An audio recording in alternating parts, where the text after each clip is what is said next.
आज का हमारा टॉपिक है Iltutmish, real founder of slave dynasty.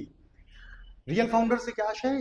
जो व्यक्ति कंट्रोल करता है, ऑर्गेनाइज करता है, एक्सपेंड करता है, कुछ ऐसी पॉलिसीज लाता है जिनसे साम्राज्य बहुत स्टेबल अवस्था में पहुंचता है, उसको बोलते हैं रियल फाउंडर। जैसे बाबर को फाउंडर ऑफ मुगल डायनेस्टी बोलते हैं, लेकिन रियल फाउंडर का तमगा किसको मिलता है? अकबर को मिलता है। उसी तरीके से स्लेव डायनेस्टी का फाउंडर बोला जाता है कुतुबुद्दीन ऐबक को, मगर रियल फाउंडर किसको बोला जाता है?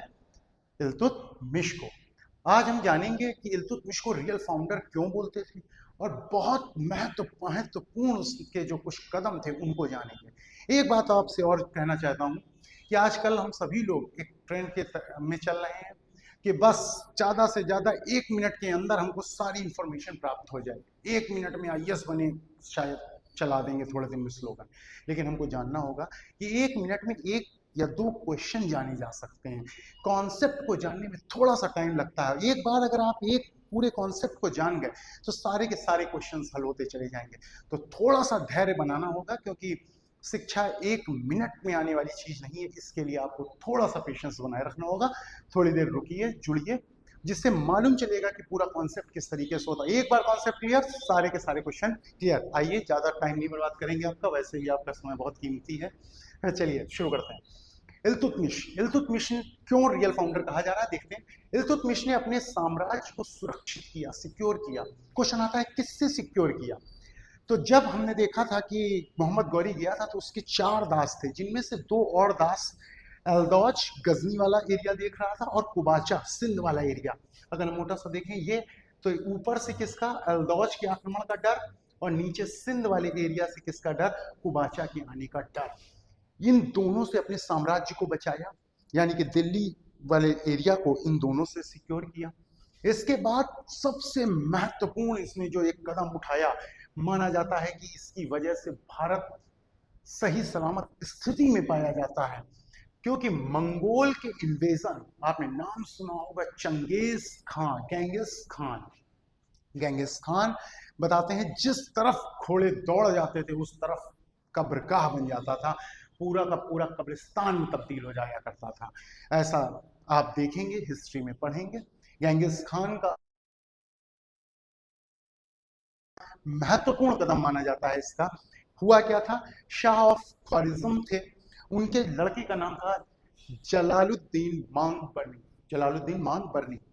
वो भाग करके, उसके पीछे पड़ा हुआ था चंगेज खान, वो भाग करके भारत में सीमाओं के पास पहुंच जाता है, इल्तुतमिश से शरण मांगता है, शेल्टर मांगता है। और इल्तुतमिश ने इतना काबिल तारीफ काम किया कि इसको शेल्टर नहीं प्रोवाइड किया, और अगर शेल्टर दे देता तो हो सकता था चंगेज खान की आर्मी हमारे ऊपर अटैक, बॉर्डर तक तो पहुंच ही गई थी, अटैक कर देती, और अटैक हो जाता तो भारत का हाल कुछ अलग होता, ऐसा नहीं दिखता। इसके बाद आगे बढ़ते हैं। इसने ये महत्वपूर्ण तरीके से इसको सिक्योर करने का काम किया। दूसरा, इसने पूरे अपने राज्य को संगठित किया, ऑर्गेनाइज किया। ऑर्गेनाइज करने के लिए इसने क्या क्या कदम उठाए? इसने एक इक्ता सिस्टम चलाया, चालीसा सिस्टम चलाया, क्वाइंस चलाए। अब इनको देखते हैं थोड़ा विस्तार से। दूसरा और क्या कर रहा है? इसने वैधानिक मान्यता प्रदान की, यानी कि लीगली वैलिड करार दिया अपने एम्पायर को। इसने लीगली वैलिड कहां से? बगदाद के खलीफा। खलीफा एक टॉप मोस्ट पोस्ट मान सकते हैं। जैसे हिंदुओं में जैसे शंकराचार्य वगैरह माना जाता है, वैसे ही मुस्लिम्स में खलीफा का स्थान हुआ करता था। तो बगदाद के खलीफा से खिल्लत प्राप्त की। अभी हम दोनों चीजों, इसको और इसको, बहुत कायदे से समझते हैं। आगे बढ़ते हैं। क्वाइंस कौन कौन सी इसने जारी की? बहुत बार पूछा जाने वाला क्वेश्चन। टंका। टंका कौन सी धातु की बनी थी? सिल्वर धातु की बनी, यानी कि चांदी की बनी हुई, और जीतल कॉपर यानी तांबे की बनी हुई थी। तो पूछा जाता है टंका किस चीज की बनी थी, कौन सी धातु की बनी थी, जीतल किस धातु की बनी थी, और टंका और जीतल किसके द्वारा क्वाइंस जारी किए गए थे? ये दोनों ही क्वाइंस इल्तुतमिश के द्वारा जारी किए जा रहे हैं। जब थोड़ा सा कोई स्टेबल होता है तब कॉइन जारी करेगा, उससे पहले नहीं। कुछ है ही नहीं हमारे पास तो हम क्या कॉइन जारी करें? तो कॉइन जारी कर रहा है, यानी कि सिक्के जारी करने का काम कर रहा है। इसके बाद हमने देखा चालीसा। तुर्क ए चहलगानी 40 लोगों का एक समूह बनाया। 40 लोगों का एक समूह बनाया जो अंपायर को चलाने का काम करेगा, कंट्रोल करेगा, कैसे एडमिनिस्ट्रेशन को संभालने के काम के लिए 40 लोगों का एक ग्रुप, जिसका एक नाम तुर्क चहलगानी या चालीसा के नाम से प्रसिद्ध है। इस चालीसा को बहुत विस्तार से आगे देखेंगे, आज नहीं फिर कभी। उसके बाद एक और बहुत इंपॉर्टेंट काम कर रहा है, सुल्तान के पद को वंशानुगत कर रहा है, यानी कि हेरिडेटरी कर रहा है, यानी कि अब राजा का लड़का ही राजा बनेगा, राजा का लड़का ही अब राजा बनेगा, ऐसा इसने स्टार्टिंग करता है। उसके बाद अब हम समझते हैं इक्ता सिस्टम क्या था। सबसे इंपॉर्टेंट पॉइंट जो है वो यही है। जैसे ये मान लीजिए सेंटर में बैठा हुआ है इल्तुतमिश, थोड़ा सा कॉन्सेप्ट पे ध्यान दें।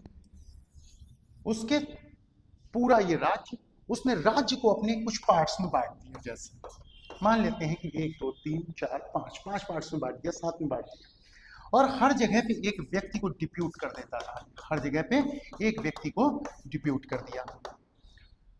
उसके बाद इस व्यक्ति को, इस जगह को पूरा मालिक बना दिया, यहां से आप पूरा टैक्स कलेक्ट करिए, सारे जो भी आपको करना है यहां से करिए। आप एक फौज रखेंगे, यहाँ पर मान लीजिए आपके पास 100 घुड़सवार हैं, इसके पास 100 घुड़सवार या 200 घुड़सवार हैं, इसके पास 150, सब लोग अपने घुड़सवार। तो ये जो पूरा लैंड दे दिया जाता था एक व्यक्ति को, इस लैंड को बोलते थे इक्ता, यानी कि अपने राज्य को इक्ता में विभाजित कर दिया। इसके बाद इसके जो होल्ड करता था, who holds the iqta, that is called iqtadar. Iqtadar कौन था? जो इक्ता धारण करता था। और यहाँ पर जो ये व्यक्ति डिप्यूट किया जाता था, यही कहलाता था इक्तादार। इसके पास क्या है? एक एरिया दे दिया गया, वहां पर उस एरिया में पूरा प्रशासन आप संभालिए, टैक्स कलेक्ट करो, सब कुछ करो। टैक्स को बहुत इंपॉर्टेंट क्वेश्चन है, टैक्स को क्या बोला जाता था? चुंगी बोलते थे। क्या बोलते थे? चुंगी बोलते थे, यानी कि कर। चुंगी मतलब कर। तो चुंगी कलेक्ट करते थे। उसके बाद जब धीरे धीरे चीजें आगे बढ़ी, मान लीजिए कभी इस राजा को जरूरत पड़ेगी सेना की, तो आप सभी लोग अपनी अपनी फोर्सेस को लेकर के पहुंच जाइए। तो मान लेते हैं कि यहाँ पर इन 100 घुड़सवारों, सैनिकों, सबको रखने का खर्चा मान लीजिए 500 रुपए आता है। खर्च आया 500 रुपए, खर्च है 500 रुपए। इन्होंने यहाँ से जो कलेक्शन हुआ जो कलेक्शन मान लेते हैं कि इनका हुआ 700 रुपीज। तो जो एक्स्ट्रा बचा रिमेनिंग पोर्शन, वो आपको कहाँ जमा कराना पड़ेगा? सरदार के पास, यानी कि सेंटर में जमा कराना पड़ेगा। इस शब्द को बोलते थे फवाजिल। फवाजिल मतलब जो एक्स्ट्रा बचा, रिमेनिंग जो बचा, उसको बोलते हैं फवाजिल।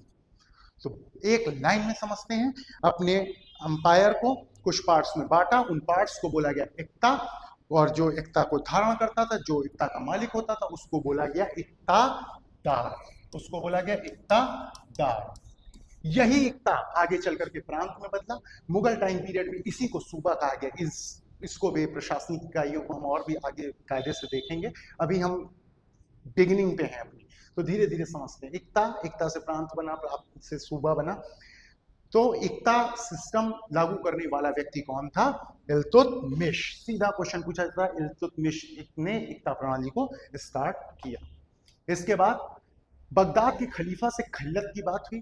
ये खिल्लत किस टाइप की है? जैसे आप कभी जाते हैं किसी युवा नेता के घर, आजकल जैसे ट्रेंड में चल रहा है युवा नेता, विधायक जी के साथ सेल्फी ले लिया या किसी मंत्री के साथ हमने फोटो खिंचा लिया, और उसके बाद हम क्या करते हैं? उसको दीवार पर अपनी लगा देते हैं, जिससे कि कोई भी व्यक्ति उनके यहाँ पर मेहमान आए तो सबसे पहले क्या देखे? अरे इसके संबंध तो विधायक जी के साथ हैं, मंत्री जी के साथ हैं, और आपको कुछ समझे। बिल्कुल उसी तरीके, ठीक उसी तरीके से यहाँ पर क्या होता था? बगदाद के खलीफा से एक लेटर ले लेते थे, यानी इस लेटर को क्या हुआ, यहाँ पर आकर के अपना ये मान लीजिए दरबार है, वहां पर लगा दिया, और जो भी आए तो देखे कि हाँ अरे ये तो वैधानिक रूप से मान्य है। तो इसी को बोला गया, इसने अपने साम्राज्य को, इसने अपने राज्य को लीगली वैलिड करवाया। तो ये भी एक बहुत इंपॉर्टेंट काम में से एक है। उसके बाद डायरेक्ट क्वेश्चन पूछते हैं, इसने कैपिटल कहाँ बनाई? इसने लाहौर से दिल्ली कैपिटल को ट्रांसफर किया, अपने शिफ्ट किया। हमने देखा था लाहौर किसने बनाई थी? कुतुबुद्दीन ऐबक ने। कुतुबुद्दीन ऐबक से उनके लाहौर से दिल्ली पर ट्रांसफर कर दिया। इसके बाद इसको गुलाम का गुलाम कहा जाता है। क्यों कहा जाता है? क्योंकि मोहम्मद गौरी का गुलाम कौन हुआ करता था?